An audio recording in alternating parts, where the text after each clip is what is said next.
A blizzard had turned the quiet town of Silverbrook into a ghostly blur, snow swirling beneath the streetlights and coating every surface in a shimmering white. Lakeside Grill, usually alive with laughter and the clatter of cutlery, glowed like a beacon in the storm. But outside, nearly invisible in the drifting snow, a ragged old German shepherd pressed his body against the frosted glass, shivering and alone. Shadow had never begged before. Not really. He was a dog built for loyalty, his muscles once firm from training, his eyes sharp with purpose. But tonight, hunger gnawed at him. His fur, matted and gray, held ice like a burden. He lifted a trembling paw and tapped at the window, hope flickering in his gaze. Inside, warmth and music and comfort.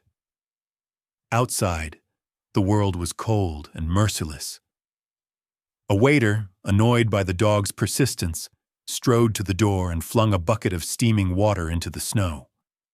The hiss of hot water meeting ice made Shadow flinch, but he did not run. His instincts, carved by years of service, told him to wait. Endure. Somewhere beneath the weight of frost and exhaustion, he believed that if he waited long enough, someone would see him. Why would a dog trained for loyalty and service end up like this? Freezing, desperate, invisible. That was the mystery the snow seemed to whisper. Each gust of wind lashed at his face, pushing him to leave, to give up. But Shadow's paws held firm. His body trembled, but he didn't let go. He scanned the windows, searching for a signal of kindness, a crack in the armor of indifference. Laughter rang out, distant and muffled by the thick glass. Shadows of people passed by, not sparing him a second glance. Some even jeered. He had once known the comfort of hands that petted, of voices that called him good boy, all that felt like a memory from another life. He was about to turn away, maybe slip into the alley and try to survive the night beneath the dumpsters, when a woman stepped out of the swirling darkness across the street. Her boots crunched through the snow, every step confident but not hurried. She paused, just outside the halo of the restaurant's light, and met Shadow's gaze. Natalie Cole was used to seeing things other people missed. As a police officer, she was trained to notice the quiet details, the hesitation in a voice, the flicker of fear in an eye, the story in a shivering silhouette. Tonight, though, something else pulled her across the street. Something old and familiar. A ghost of grief she kept buried beneath her uniform. For just a second, she saw herself reflected in the dog's eyes. Not the cop, not the professional, but the little girl who had lost her father and found solace in a German shepherd's warmth.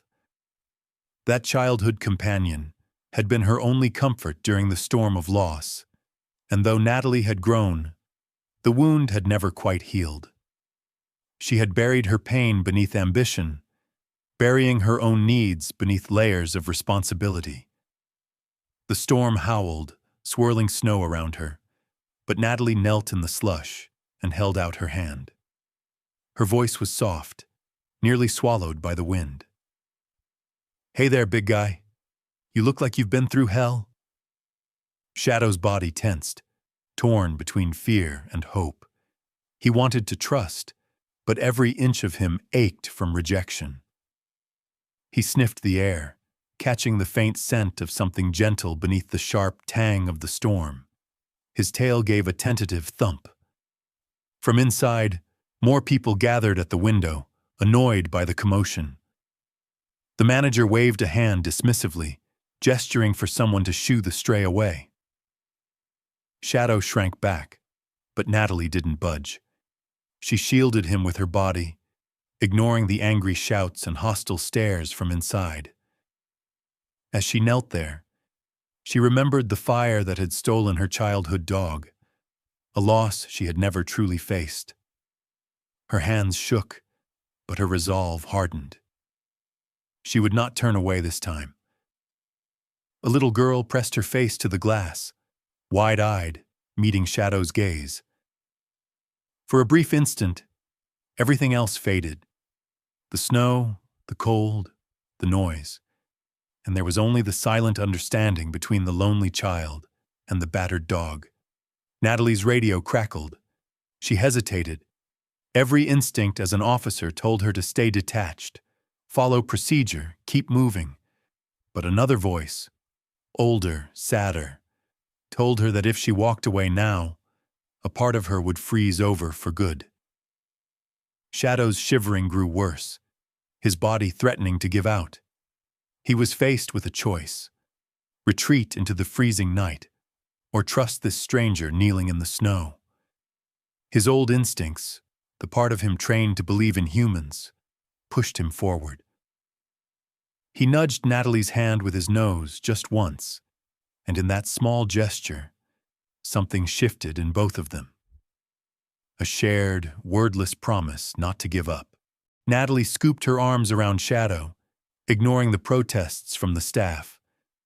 As she helped him to his feet, she caught the flicker of curiosity in the crowd, the subtle shift in the air.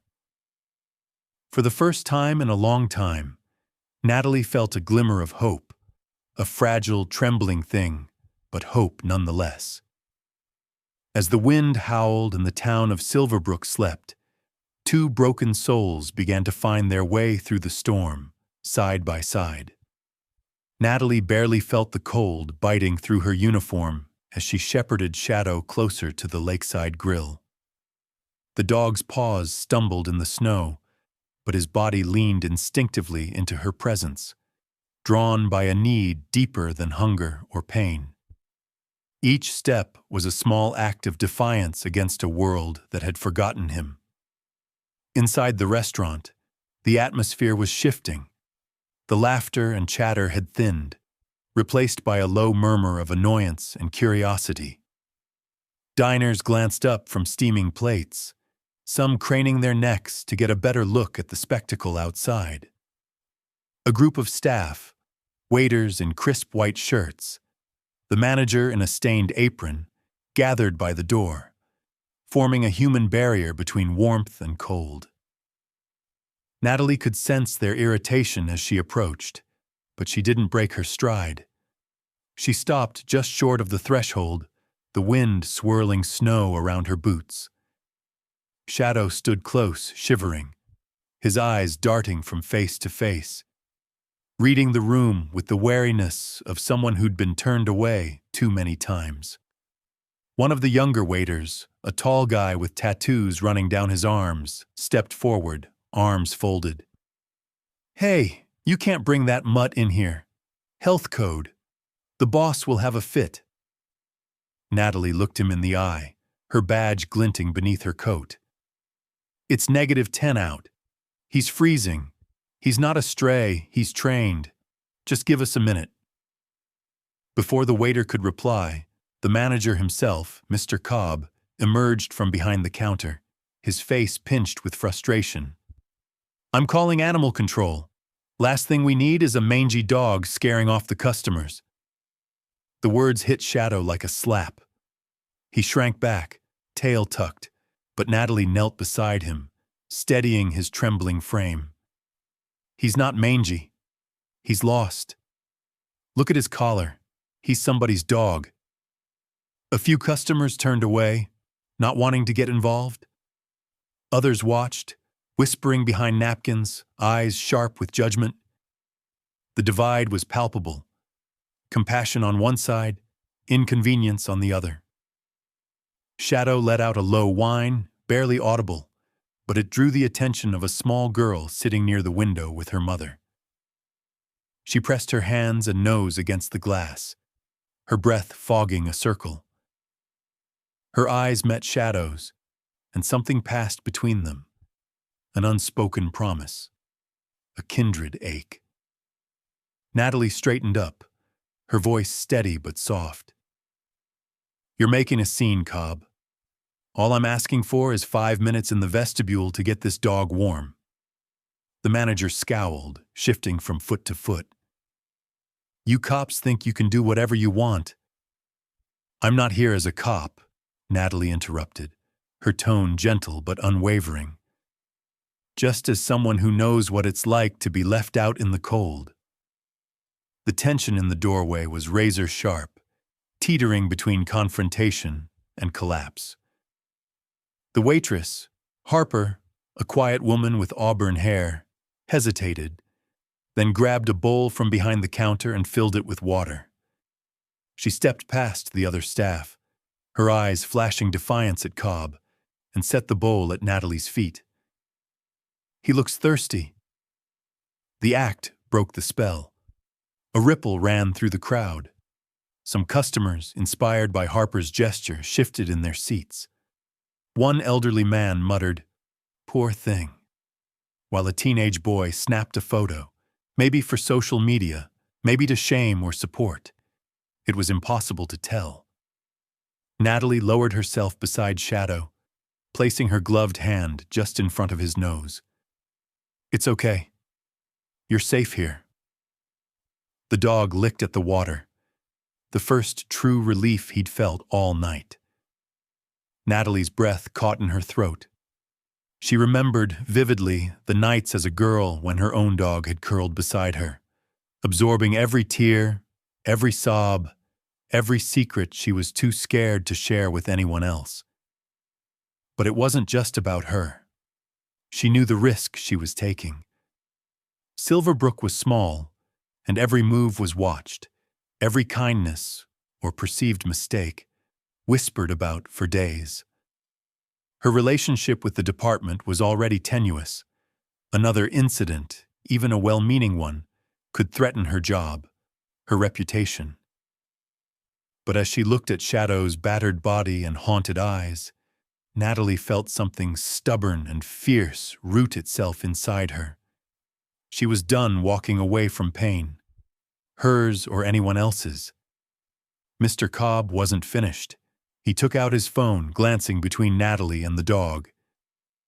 "If animal control shows up, it's on your head, officer." Natalie didn't blink. "If you want to call someone, call the vet. Or better yet, call the number on his collar."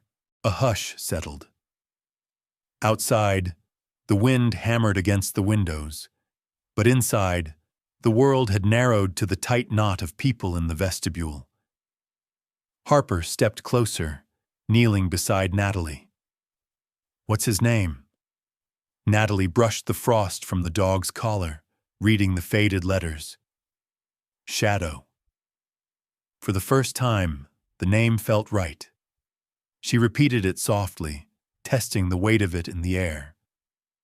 Shadow responded, his ears perking, his eyes meeting hers with something like trust. The little girl at the window smiled, pressing her palm to the glass. Shadow, as if sensing her kindness, wagged his tail weakly. The mother gave a shy nod to Natalie, gratitude flickering in her expression. Natalie looked up at the crowd.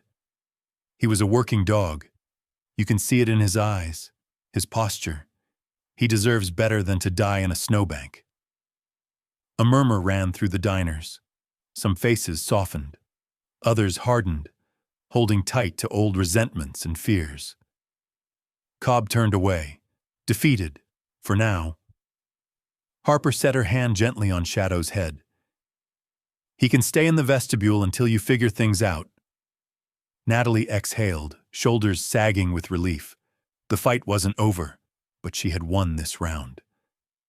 As Shadow settled onto the worn tile, Natalie glanced back at the storm raging outside, and then at the uncertain faces around her. She realized she'd made a choice to risk judgment, risk her career, risk her own comfort for the sake of one broken, beautiful animal. And in that act, the walls between her and the world thinned. Just a little. Harper offered a quiet smile. "You did the right thing." Natalie looked down at Shadow, who gazed up at her with a mix of confusion and gratitude. "Yeah," she whispered, more to herself than anyone else. "I hope so." Unseen by anyone else, a small seed of hope took root. Not just for Shadow, but for Natalie, too. The night was still cold, but something was beginning to shift in the heart of Silverbrook. The vestibule of the Lakeside Grill was cramped, barely wide enough for 2 people, and smelled faintly of fried onions and melting snow. Still, to Shadow, it felt like the softest sanctuary, a threshold between the warmth of human company and the ruthless cold waiting outside. Natalie, cheeks flushed from the wind and the confrontation, wiped the dog down with napkins Harper handed her. Each careful pass over his fur was a silent apology for every kindness he'd been denied. Shadow's muscles refused to relax, even as warmth seeped into his bones. His mind lived on the edge, braced for the next harsh word or cold shoulder. Natalie watched him, noticing how his gaze tracked every movement, hyper-vigilant, as if expecting someone to lunge at him any moment. She understood more than she wished. That same instinct had lived in her for years, a shadow cast by loss and distrust. A young couple on their way out eyed them with suspicion, whispering behind gloved hands. An older man from the bar approached, squinting down at Shadow. "You're the new cop, right? Not much trouble here until now," he said, his tone halfway between a joke and a warning. Natalie offered a strained smile. "Just trying to help a dog out of the cold. He's not dangerous." Her voice was steady, but inside she wondered how many people in this town would ever see past the scars, Shadow's or her own. The tension was broken by Harper, who knelt beside Shadow, her own hands gentle. She noticed the battered collar, the metal tag glinting under a layer of frost. "He's got a tag," she murmured, and Natalie's heart sped up. Harper reached into her apron and pulled out her phone, using the flashlight to make out the faded numbers. "There's a microchip company listed," she said. "If you've got a scanner, we could try to pull up his info." Natalie nodded, fishing in her duty bag for the slim, battered scanner she kept for cases just like this. Her fingers fumbled, nerves prickling at the possibility of what they might find. She pressed the scanner to Shadow's shoulder. The device beeped, then spat out a string of numbers on the tiny display. She called the microchip hotline. As she waited on hold, her gaze drifted to the streaks of gray in Shadow's muzzle, the old wounds that crisscrossed his coat, one near the shoulder, another hidden by his ruff, the scars of a life spent in service and survival. For a moment, Natalie saw her own reflection in the glass, her hair damp from melted snow, eyes rimmed with exhaustion. The past was never far behind. The operator finally answered, her voice brisk but polite. "This chip belongs to a German shepherd named Shadow, last registered as a K9 with the county police. Handler, Officer Matt Harper. Status, presumed deceased. The dog's status is unaccounted for." Natalie felt her breath hitch. Harper. Was there a connection to Harper, the waitress? Or just a coincidence in a small town haunted by the same last names? She turned the scanner off, fighting the urge to let her emotions show. All these years, Shadow had survived, alone, forgotten, yet never giving up. She realized then that she'd spent her own life running, hiding her pain beneath work and stoicism. Shadow's wounds were on the outside. Hers, just as deep, were inside. Shadow's body sagged, exhaustion overtaking him. Cautiously, he lowered his head into Natalie's lap. She froze, caught between surprise and a tender ache she hadn't felt in years. She let her hand rest on his head, fingers finding a rhythm that soothed them both. For the first time since her father's death, Natalie allowed herself to breathe without feeling the weight of the world pressing down. A soft sound broke the moment. A little boy, maybe 7, approached them with careful, hesitant steps. His hair stuck out in tufts from beneath his winter hat, and his eyes darted around the room, never quite meeting anyone's gaze. His mother hovered behind, worry etched on her face. Harper smiled at the boy, crouching to his level. "Do you want to say hi to Shadow?" The boy nodded, his hands twisting the hem of his jacket. He reached out, pausing just before touching the dog's fur. Shadow didn't flinch. His tail wagged gently, inviting. The boy's face lit up with a smile so pure it made Natalie's throat tighten.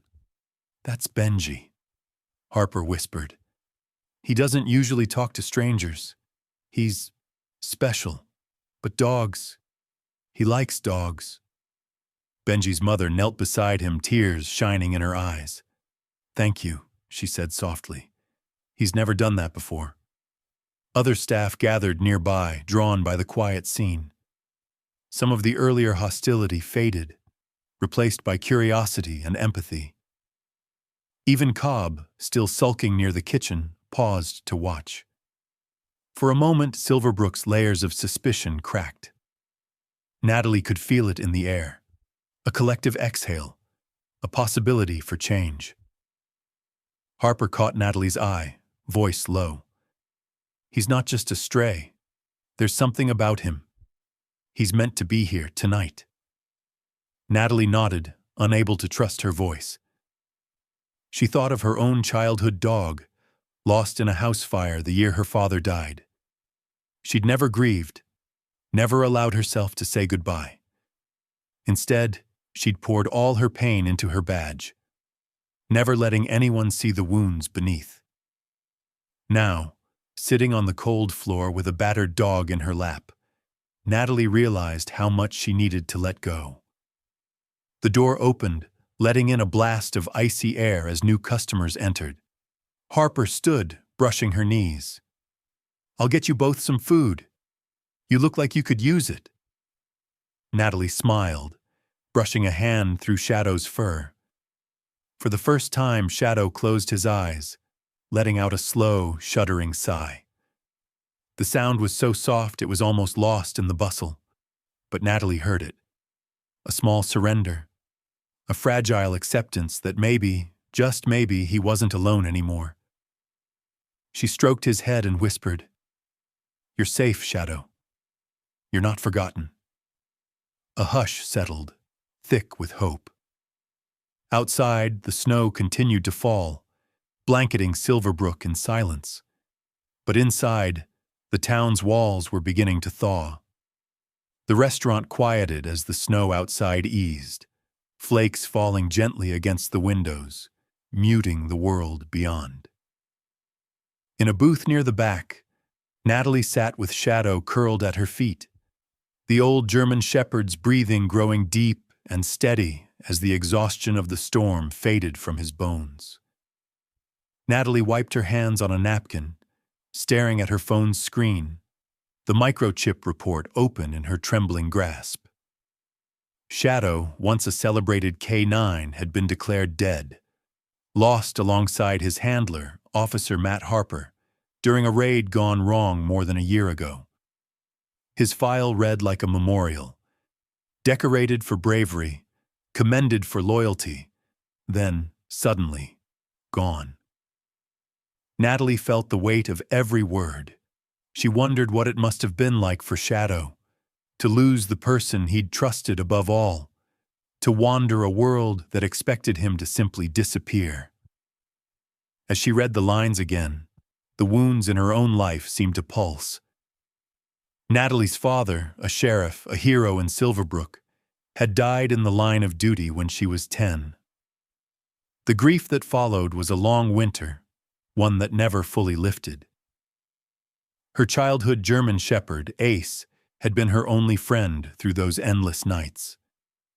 When a fire claimed Ace, Natalie learned how deep loss could go, how it could hollow out a home and leave you chasing echoes. She had buried her pain beneath layers of work and stoicism, Believing strength meant never showing how much it hurt.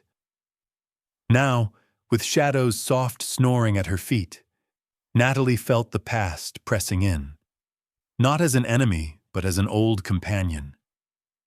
For years she had run from pain. Now she let herself sit in it. The rest of the grill had settled into a lull. The earlier drama had faded, replaced by whispers and sidelong glances. Most patrons watched Natalie and Shadow with a wary curiosity, as if unsure whether to offer sympathy or suspicion. But some faces, softened by the story unfolding before them, were changing. Suddenly, Harper the waitress approached, carrying a steaming mug of tea for Natalie and a bowl of chicken and rice for Shadow. "He's a hero, isn't he?" she said quietly, kneeling to let Shadow sniff her hand. "I Googled him. He saved 2 kids from a house fire, right before his handler, before everything went wrong." Natalie nodded, voice catching. "He was presumed dead. I can't imagine what he's been through." Harper's eyes glistened. "You know, my uncle was Matt Harper. It's a common name in our family. He was the reason I moved back to Silverbrook after college. I wanted to help people, even if it was just serving coffee and pie." They sat in silence, joined by the invisible threads of grief and remembrance. Shadow lapped at his food, his tail tapping the floor in slow, contented beats. A sudden commotion at the far end of the restaurant drew their attention. Benji, the nonverbal autistic boy from earlier, had wandered away from his mother, edging toward Natalie and Shadow. Benji moved quietly, his gaze fixed on the dog. His mother, anxious but hopeful, let him go. Shadow watched Benji's approach without fear or tension. The boy knelt, reached out, and laid a trembling hand on the dog's back. For a heartbeat, nothing happened. Then Shadow pressed his head against Benji's knee, sighing as if recognizing something deep and true. Benji's mother covered her mouth, tears streaming down her face. "It's okay, Mom," Benji whispered, voice rough from disuse. "Shadow's not scary. He's sad." The words stunned the entire restaurant. Benji had never spoken in public before, never trusted anyone outside his tiny family circle. Now here he was, finding his voice through the soft, battered fur of a dog who'd lost almost everything. A wave of awe rolled through the grill. Harper stared, speechless. Natalie blinked away her own tears, brushing a gentle hand through Benji's hair. "You're right, Benji. Shadow's sad, but maybe with some help, he can be happy again." Other staff and diners drifted over, no longer able to hide their interest. Even Cobb, arms crossed but eyes uncertain, lingered nearby. The boundaries of suspicion that had once filled the space seemed to crumble, replaced by something softer, more hopeful. Harper, voice thick with emotion, knelt beside Natalie and Benji. "He's not forgotten, Shadow. Not anymore." For the first time in what felt like forever, Natalie let herself remember, not the pain, but the love that had come before. She stroked Shadow's fur, feeling the thrum of his heartbeat.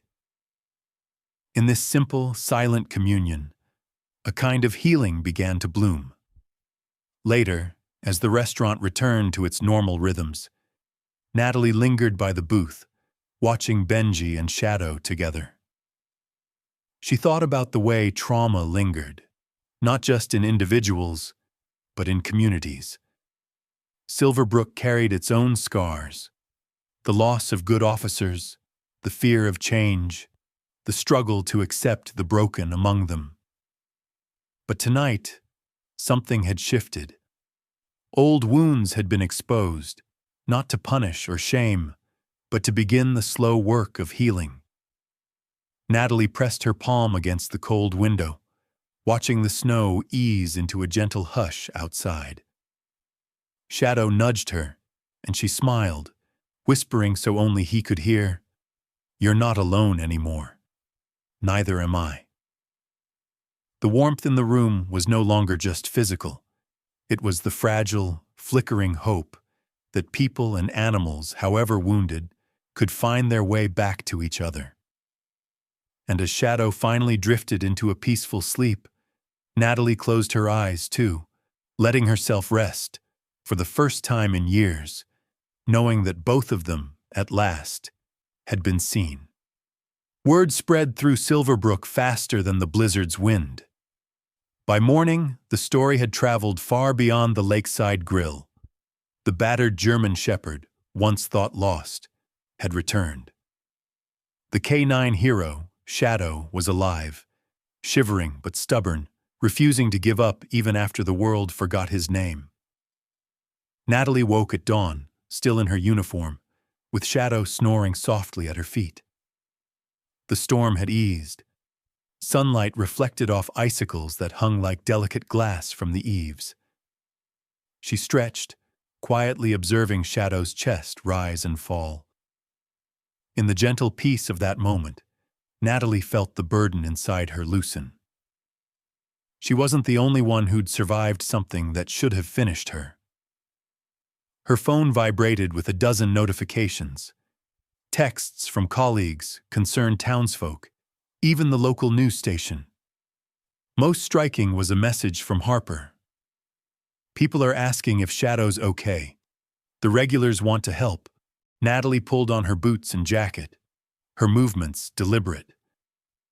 She was used to standing alone, but something about last night had begun to open a door she thought she'd locked years ago.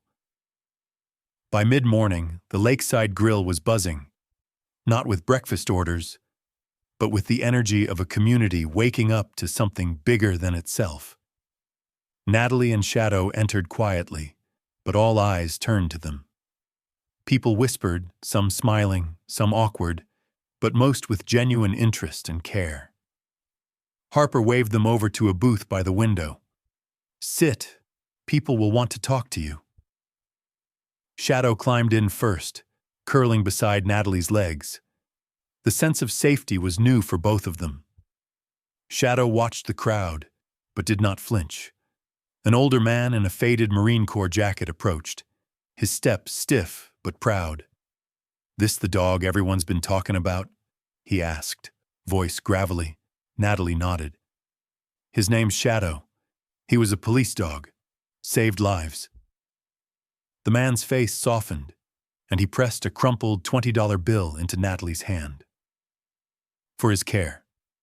My old war dog got me home safe. Figured I owe him." Others followed. A teacher brought a handmade quilt, laying it carefully over Shadow's body. A pair of teenagers arrived with cans of dog food, mumbling that their mom told them to help. Harper handed Natalie a list of names, people pledging small donations, offers for rides to the vet, suggestions for fundraising online. Through the din, Mr. Cobb watched from behind the counter, jaw set. The night before, he'd threatened to call animal control. Now he seemed forced to reckon with the tide of support flowing through his restaurant. He looked at Shadow with a complicated mix of regret and pride, then disappeared into the kitchen without a word. Natalie stood to address the crowd. Her hands shook, but her voice was clear. Shadow was a hero. He saved his partner, protected this town, and then he got left behind. I found him outside, freezing. He didn't give up, so I'm not giving up on him. Her words echoed in the stillness, and something in the room shifted. An elderly woman with a gentle smile stood. "We all lose our way sometimes. Doesn't mean we can't find our way back." Natalie glanced at Shadow, who nudged her hand with his nose. The touch steadied her. For the first time in a long while, Natalie allowed herself to be vulnerable in front of the people she served. She told them about her own loss, her father's death, the way her childhood dog had anchored her through the storm of grief. and how seeing Shadow in the snow made her remember what it was like to need help and have nowhere to go. As she spoke, faces in the crowd softened, conversations broke out, stories of lost pets returned, of loved ones saved by a dog's devotion, of lonely nights healed by a cold nose and a warm heart. Silverbrook, usually guarded and private, began to open up. Harper stepped forward, voice trembling with emotion. "Let's make sure Shadow gets what he needs. We can set up a fund for his medical bills. Maybe more if people want to help other strays." A chorus of agreement rose up. Even the most skeptical townsfolk nodded, moved by the simple, stubborn loyalty in Shadow's eyes. In the corner, Mr. Cobb reappeared, wiping his hands on a towel. He cleared his throat, drawing the room's attention.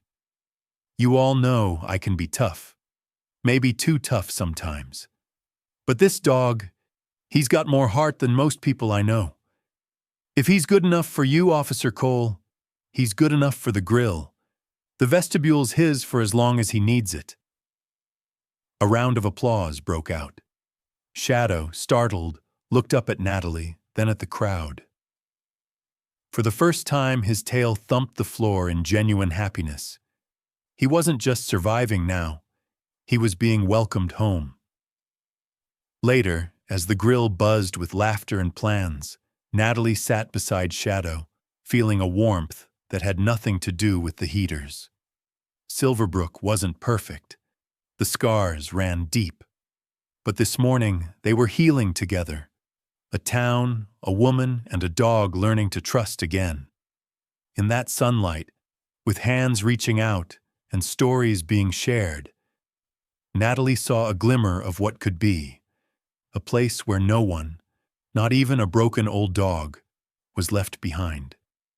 The next morning arrived not with the bitter sting of wind, but with the gentle promise of sunlight streaming through melting icicles. Silverbrook looked changed, its edges softened, the snow glittering as if each flake was a small spark of hope. Natalie's phone buzzed before dawn, a reminder set for her meeting with Dr. Eli Warren, the town's veterinarian, and years ago, her closest college friend. Natalie loaded Shadow into her old Jeep, spreading the donated quilt across the back seat. The dog hesitated for a moment, then climbed in, his movement cautious but laced with trust. She caught her own reflection in the side mirror as she buckled up, eyes puffy from a sleepless night, but brighter than she'd seen in months. The clinic sat at the edge of town, huddled beneath a stand of pines, a faded sign out front. Warren Veterinary Care. All creatures welcome. The air inside was sharp with antiseptic and hope, walls lined with photos of recovered strays, adopted kittens, children hugging their new best friends. Eli Warren looked up from a computer as the bell chimed. He stood grinning at the sight of Natalie, and then, more gently, at Shadow. "So this is the legend I've been hearing about." Natalie managed a real smile. "He's a survivor, but he's hurting. I need you to tell me what he needs." Eli knelt in front of Shadow, letting the dog sniff his hands before gently feeling along Shadow's spine, hips, and ribs. The exam was slow and respectful, with Eli murmuring soft encouragements the whole time. Natalie watched, tension in her chest unspooling as she saw Shadow begin to relax, leaning into Eli's touch. "Scar tissue here," Eli said, tracing an old bullet wound. "Healed over but must ache in the cold." He pointed out others, one on Shadow's flank, another hidden beneath his matted ruff. "He's lucky to be alive, Natalie. Really lucky." Natalie swallowed, feeling a lump in her throat. "He just needs a warm place to rest, right? Somewhere safe?"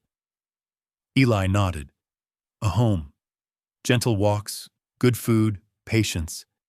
He's older but his heart's strong. Give him something to live for, and you'll be amazed how fast he'll heal."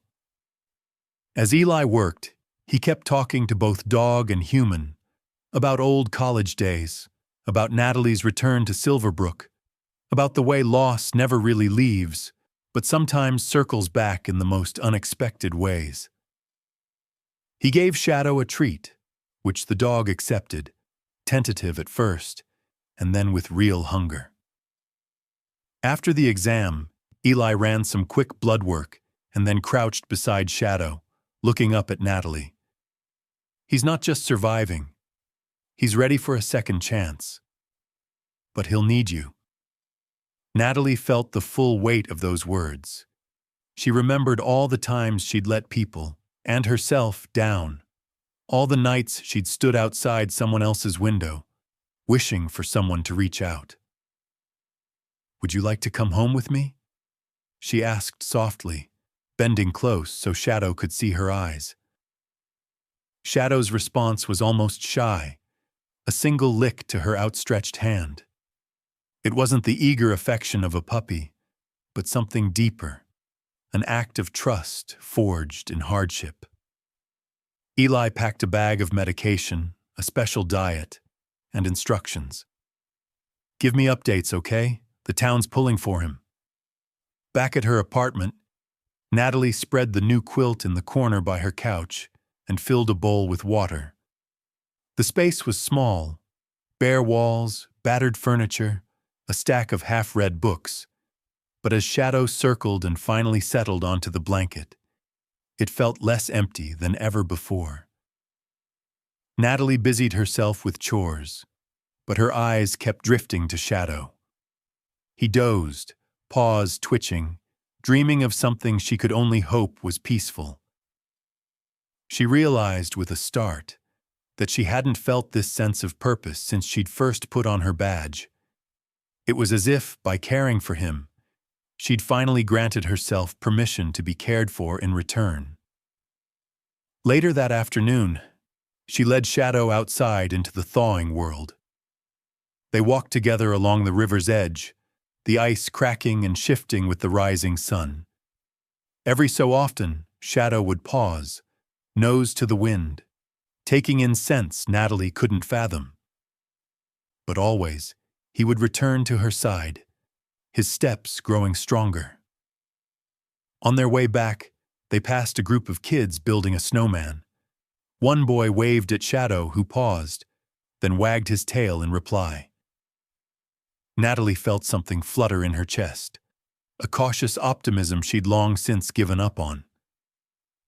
That evening, as the sky faded from gold to indigo, Natalie sat on the couch, staring out the window with Shadow curled at her feet.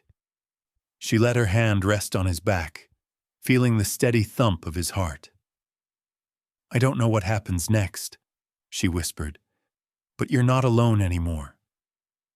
And neither am I." For the first time in years, she let herself believe that maybe, just maybe, dependence wasn't a weakness, but a gift.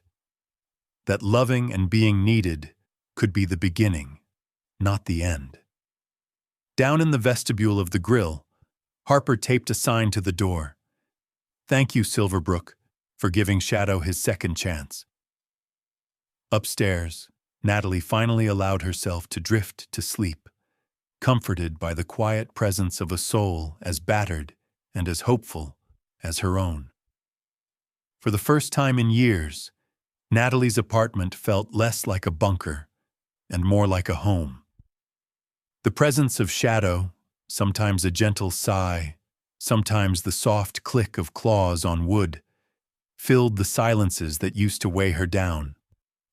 Outside, the snow receded and Silverbrook began to thaw, the days growing longer and hope quietly seeping in with the morning light. Natalie's routine shifted around Shadow. She woke earlier, brewing coffee as the dog stretched and yawned, still limping but steadier every day. Mornings, she'd clip his new blue leash to his collar, and they'd step out into the icy streets. At first, Shadow hesitated at the doorway, muscles taut, haunted by memories of doors that never opened again. But gradually, he learned. With Natalie, every door meant another return, not another loss. Riding shotgun in her cruiser became Shadow's favorite part of the day. Natalie would pat the seat beside her, and he'd jump up, gaze steady out the window as the town slipped by.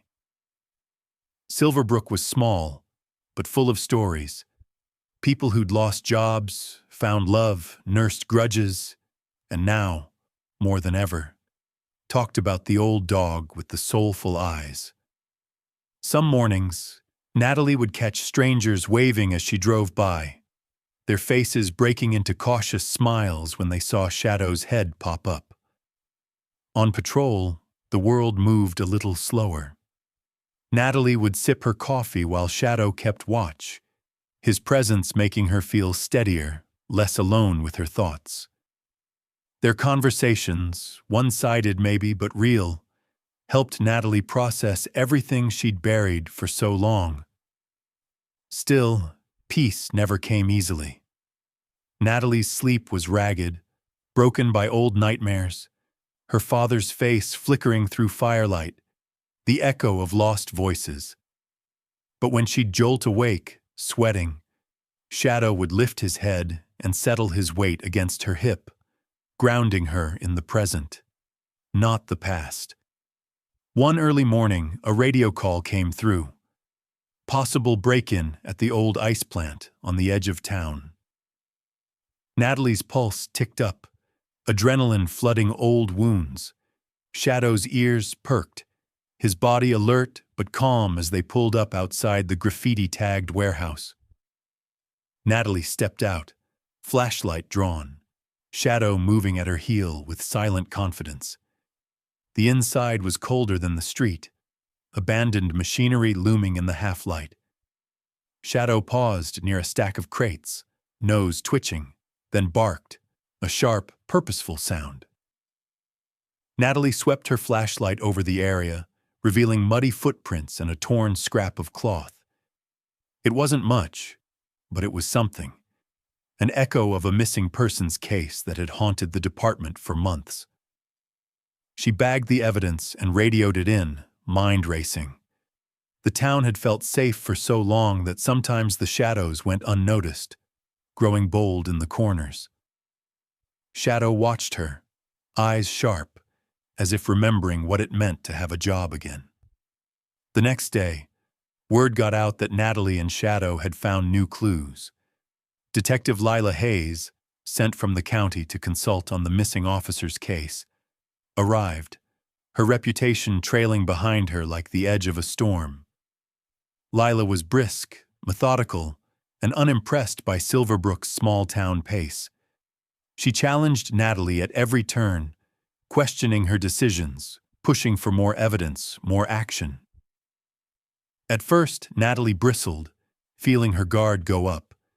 She was used to being the outsider, used to skepticism. But Shadow, unfazed by Lila's sharp voice, bridged the gap, drawing Lila's attention when he found a set of keys under a pile of rags that everyone else had missed.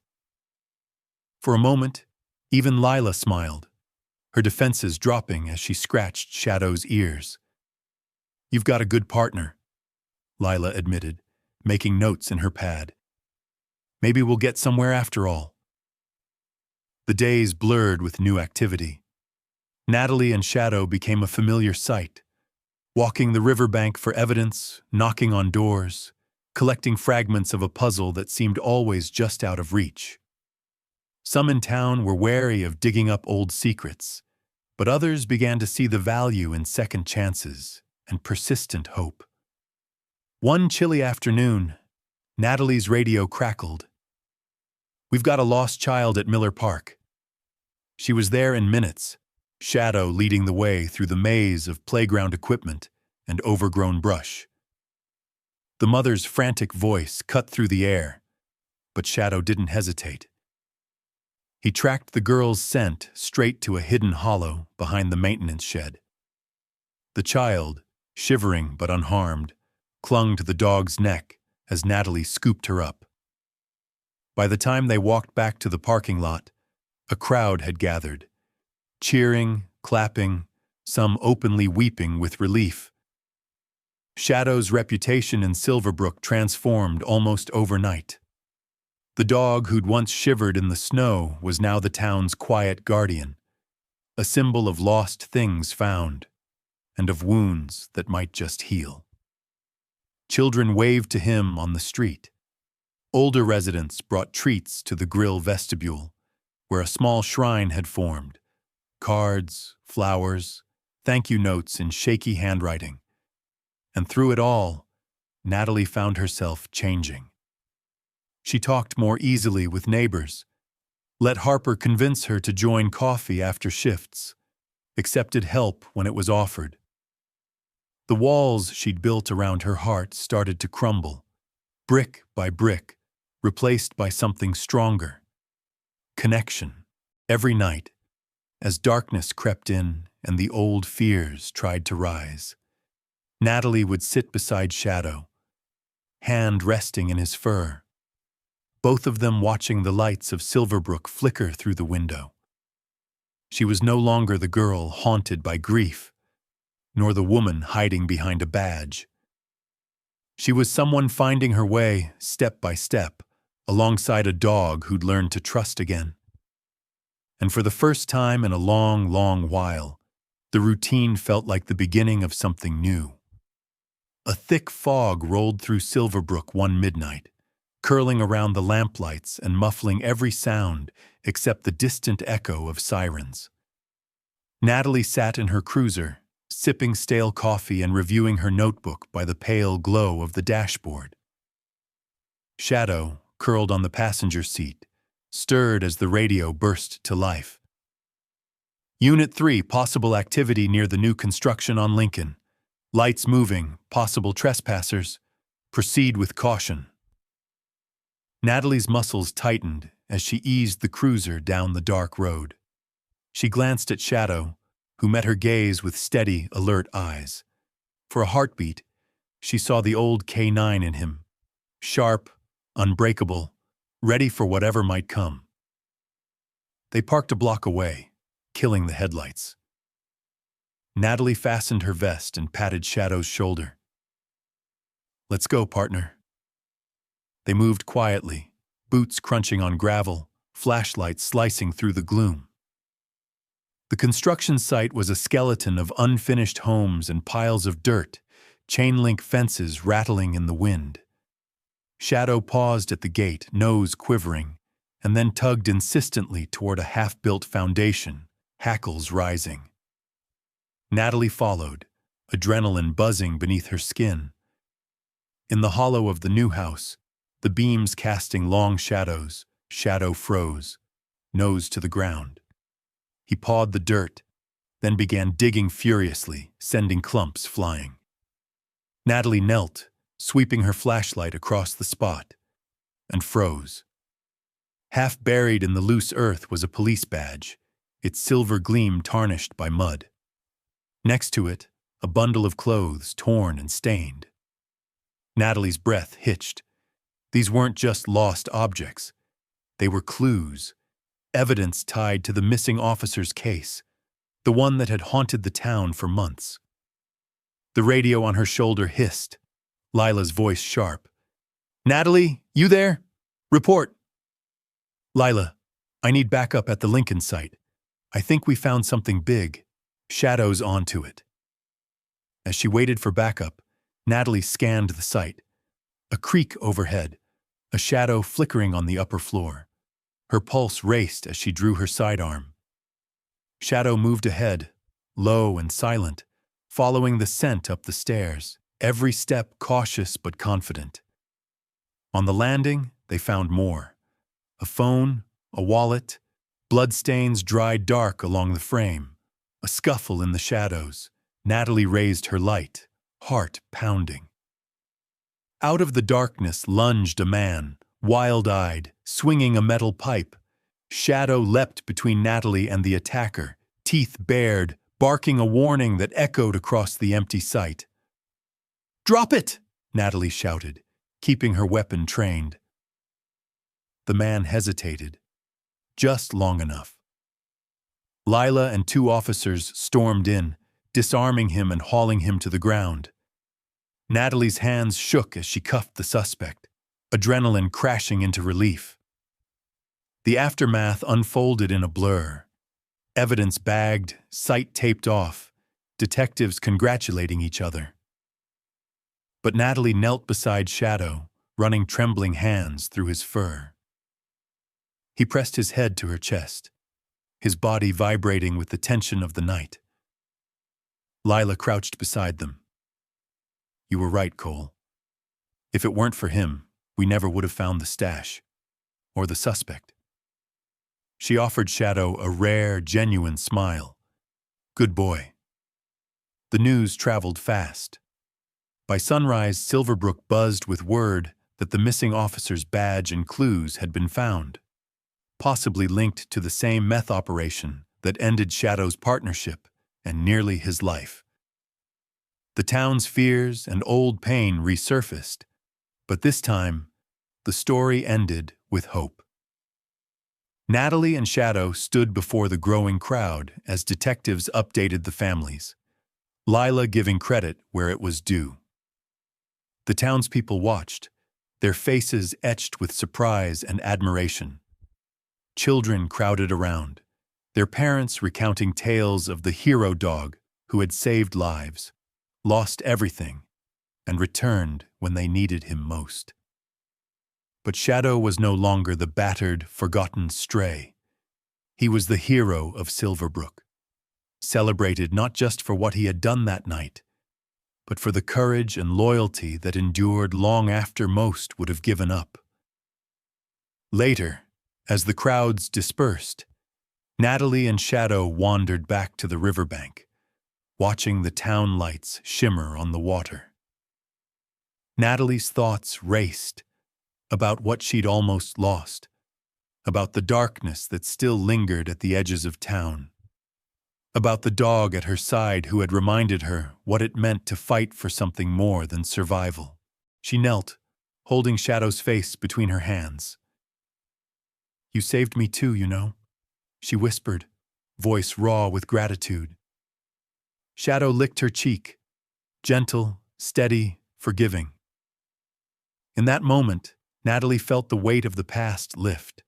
She no longer saw only her failures, the pain she'd carried since childhood. She saw a second chance, a chance for both of them to build a new life from the broken pieces.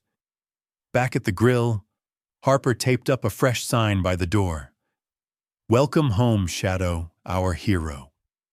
As the night gave way to dawn, Natalie and Shadow walked the empty streets together, no longer haunted by what they'd lost, but lit from within by what they'd found.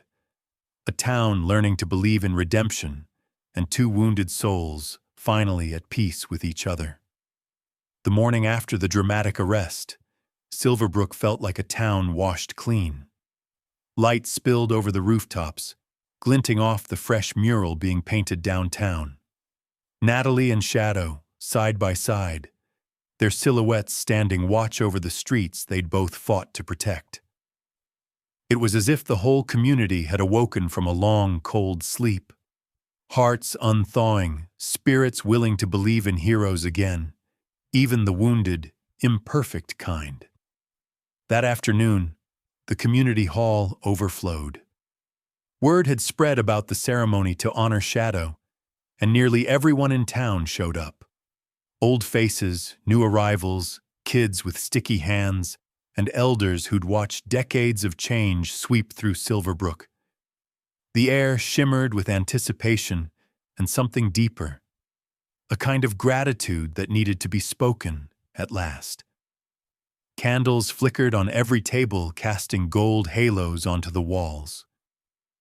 Natalie stood by Shadow's side, feeling his warmth through the rough fabric of her dress uniform pants. Her hand rested on his head, a silent promise. She would never let him be forgotten again.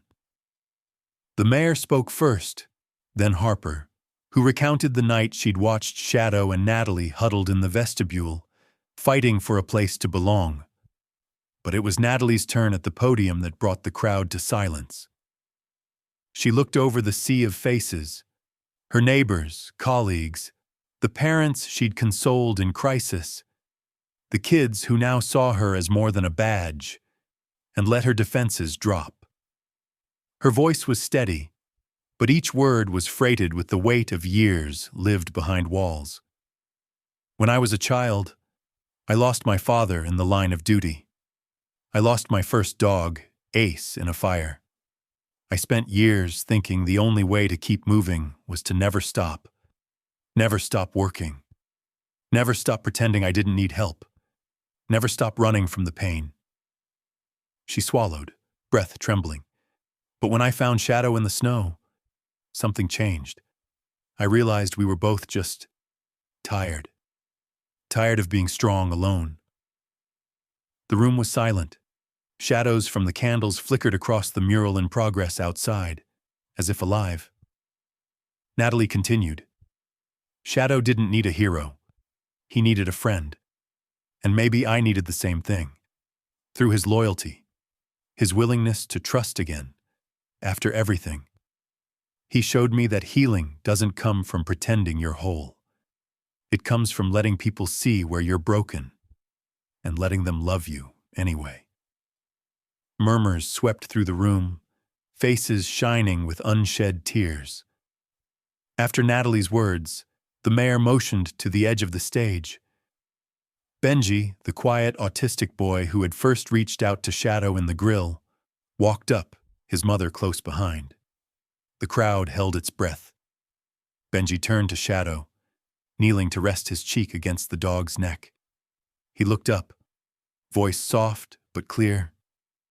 Thank you, Shadow, for being my friend. The entire hall was still. Benji's mother covered her mouth, overcome with emotion. For so long, her son had lived in a world few could enter. Now, with Shadow, he had crossed a threshold. That small act, a child's voice, a dog's patience, became the ceremony's true center. It wasn't just about honoring one hero, but about the ripple effect of kindness. Natalie saw it in every face, people remembering their own wounds, the chances they'd missed, the ways compassion could spread quietly, like warmth on a cold day. Shadow, for his part, accepted every pet and hug from the crowd with a gentle dignity, his eyes no longer haunted, but calm, open. When the younger children pressed in, he lay down so they could reach him, tail thumping as they giggled and whispered secrets in his ear. Natalie, watching him, felt her heart expand. She knew now that by saving Shadow, she had saved something inside herself. She'd also given the town a chance to come together, to admit their scars, to believe in renewal, to build bridges where there had only been silence. Later that evening, as the sun dipped low, Natalie made her way up the narrow path to her father's grave, Shadow trotting quietly by her side. She knelt beside the simple stone, brushing snow from the inscription with numb fingers. The wind carried sounds from the ceremony in the distance, laughter, applause, the slow rise of hope. Natalie bowed her head, tears sliding down her cheeks, not just of grief, but of release. Dad, I spent so long thinking courage meant never letting anyone see me cry. I was wrong. Courage is getting up, day after day, even when you're scared. It's choosing to open up, to let yourself be loved. Thank you for teaching me that, even if I couldn't see it until now. She rested her hand on Shadow's back, feeling his warmth, his pulse strong and steady. You showed me the way home, boy, she whispered, voice thick with gratitude. As twilight settled, the town below glowed with candlelight and possibility. Natalie realized that Silverbrook's transformation wasn't just about a dog or a police officer. It was about everyone's willingness to face the truth of their own pain, to forge connection in the places it hurt the most, and to let themselves begin again. The story of Shadow would live on, but more importantly, So would the lesson. True strength is found in vulnerability, in the everyday choice to help one another heal. Early the next morning, Silverbrook shimmered in the pink wash of sunrise. Dew glistened on the new mural downtown, where the painted likenesses of Shadow and Natalie stood tall and watchful above Main Street. A reminder to everyone who passed that hope could rise from the most unexpected places. It was a day like any other, and yet everything felt changed. The air seemed lighter, laughter easier, and people who'd once only nodded at one another now stopped to talk, lingering on corners, sharing news, swapping old stories and new dreams. Natalie found herself awake before dawn, her heart steady but somehow softer than it had ever been. She sat on the park bench with Shadow beside her, the grass still wet with dew. For a long moment, neither of them moved. The world felt quiet, sacred. In that hush, Natalie allowed herself to reflect on all that had happened and all that was still possible. She ran a hand down Shadow's back, fingers sifting through the thick fur that had once been patchy and brittle. "You know," she murmured, voice low, "for a long time I thought being strong meant closing myself off. But it's the opposite, isn't it? I was never brave until I let myself need someone again." Shadow looked up at her, eyes deep with understanding, then rested his chin on her knee. In that small, simple gesture, Natalie felt the final pieces of her armor fall away. Vulnerability wasn't her enemy. It was the source of every real connection she'd ever made. The town's transformation wasn't lost on her. People were changed, not just by Shadow's story, but by what they'd learned about themselves. Shopkeepers left extra food out for strays. Teenagers volunteered to walk rescue dogs after school. Neighbors checked on each other more often. At the diner, a new photo wall went up. Pictures of pets and loved ones lost, all watched over by a smiling image of Shadow taped to the center. Natalie was invited to a local radio interview. The studio tiny, but the microphone live. Her palms sweated, but she spoke with an easy honesty. "Shadow didn't just save lives," she told the host, and through the airwaves, the entire community. "He reminded us that no one is truly lost until we give up on them. Redemption isn't a single act. It's a process, a choice we make over and over, even when it's hard. Healing comes when we show up for each other, scars and all." The phone lines lit up. A young mother called in to share how her son had started talking again after meeting Shadow. An old man thanked Natalie for giving the town back its courage. Even Mr. Cobb phoned in, gruff and awkward, but grateful. "I didn't know I needed a second chance. Turns out we all did." After the interview, Natalie walked home with Shadow through streets she'd once hurried down, now taking her time. Kids on bikes slowed to wave. An elderly woman pressed a biscuit into her hand for the dog. Everywhere, Natalie saw evidence of the quiet, lasting change that had taken root. She realized the true meaning of heroism was not in grand gestures, but in the everyday work of kindness, of loyalty, of refusing to give up on anyone, even yourself. Back home, as dusk settled, Natalie sat in the grass behind her apartment, watching fireflies flicker over the riverbank. Shadow stretched out at her feet, no longer restless, no longer haunted. He was content, his head heavy in her lap, eyes half closed as if savoring a peace he'd never known before. Natalie spoke softly, as much to herself as to him. "We started this just hoping to get through one night. But look what you've done, old boy. You've changed all of us. You taught us that broken things can be mended. That love, real love, asks us to keep coming back, even when it's hard." She thought about the mural, the stories that would ripple out long after the paint faded, the children who would grow up seeing Shadow's image on the wall, the way his story would be retold, changing with each telling, but always circling back to the same truth. Second chances matter. The next morning, the town gathered again, this time not for a ceremony, but for a picnic beneath the mural. There were no speeches, just laughter, the clatter of plates, the easy sharing of food and memories. Shadow wandered from group to group, accepting pets and scraps, his tail wagging, at home among his people. As the day faded and families packed up to go home, Natalie lingered, watching the last golden light spill over Main Street. She felt Shadow's weight beside her, felt the pulse of her own heartbeat steady and strong. She knew now that what she and Shadow had found together was bigger than either of them, a legacy of hope, of belonging, of the kind of strength that grows only when you risk letting yourself be known.